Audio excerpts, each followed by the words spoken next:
বাংলাদেশে সংখ্যালঘু নির্যাতনের অভিযোগ তুলে ত্রিপুরায় বাংলাদেশের সহকারী হাইকমিশনে হামলার ঘটনা ঘটেছিল।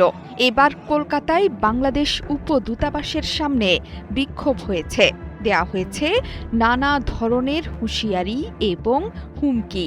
বাংলাদেশে সংখ্যালঘুদের ওপর নির্যাতনের অভিযোগ তুলে তাদের সুরক্ষা নিশ্চিতের দাবি করেছে বাংলা পক্ষ নামের একটি সংগঠন।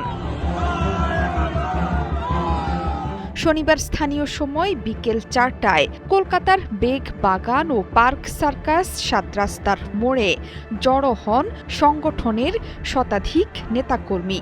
তারা সবাই মিলে বাংলাদেশ উপদূতাবাসের দিকে এগিয়ে গেলে ২০০ মিটার দূরে থাকতেই তাদের আটকে দেয় পুলিশ। বাংলাদেশের চলমান পরিস্থিতি বিবেচনায় এর মধ্যেই কলকাতার বাংলাদেশ উপদূতাবাস চত্বরে নিরাপত্তা বাড়ানো হয়েছে। পাশাপাশি বিক্ষোভকে কেন্দ্র করে যে কোনো অপ্রীতিকর পরিস্থিতি এড়াতে দেয়া হয়েছে ব্যারিকেড। সেখানে সংগঠনের মিছিল আটকাতে গেলে পুলিশের সাথে ধস্তাধস্তিতে জড়িয়ে পড়েন বিক্ষোভকারীরা। পুলিশ আটকে দিলেও অনেকটা সময় ধরে বাংলাদেশ উপদূতাবাসের সামনেই অবস্থান করে তারা। বাংলা পক্ষের কর্ণধারের দাবি, পুরো বিশ্বে ভারতের যেই প্রতিচ্ছবি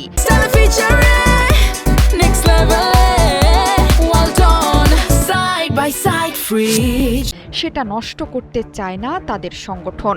ইরান যখন মার্কিন দূতাবাস দখল করেছিল, সেটার ফল ভুগতে হয়েছিল সেখানকার মানুষকে।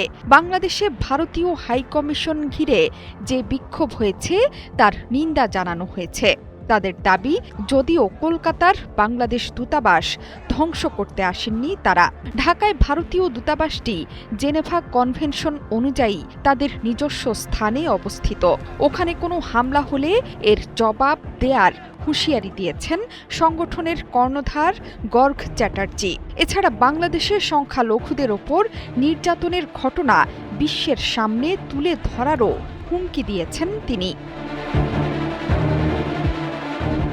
জুলাই আন্দোলনে ক্ষমতাচ্যুত শেখ হাসিনা এখন ভারতে অবস্থান করছেন।